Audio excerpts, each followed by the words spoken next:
Arrestation et délivrance de Paul. Poussés par l'Esprit, Paul et Silas sont à Philippe, ville aux portes de la Macédoine. Une ville portuaire, cosmopolite, un lieu de rencontre de multitudes de civilisations avec une présence militaire romaine importante. Les voilà harcelés depuis plusieurs jours par une jeune servante possédant des dons de divination.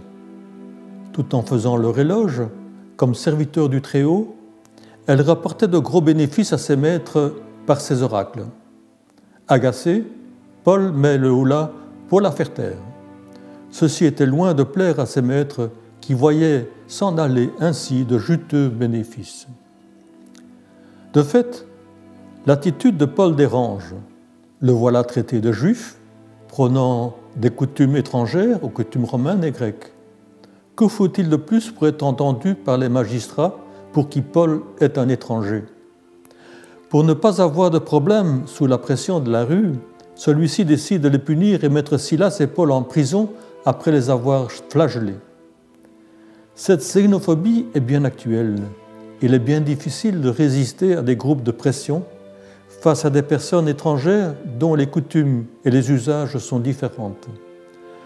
Faute de vouloir mieux les connaître, il est bien facile de les condamner, de les renvoyer chez eux à la moindre occasion et de les faire mettre en prison.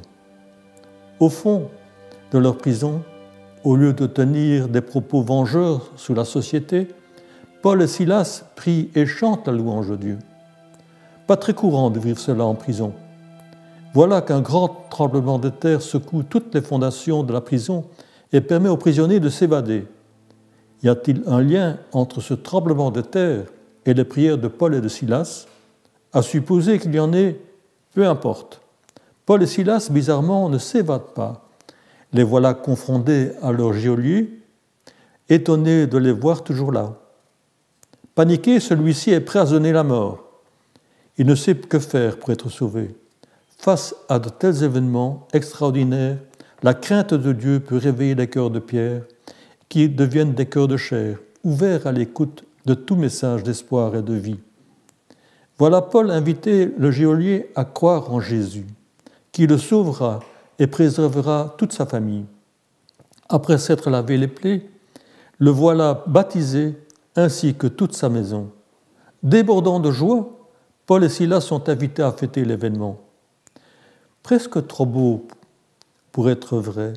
Au fond, ne faut-il pas avoir une âme d'enfant pour accepter sans sourciller le merveilleux de ce texte qui pourrait être qualifié de légende? Aujourd'hui encore, les événements de la vie peuvent bousculer les personnes, peuvent nous marquer et nous faire revenir à Dieu comme nous en éloigner.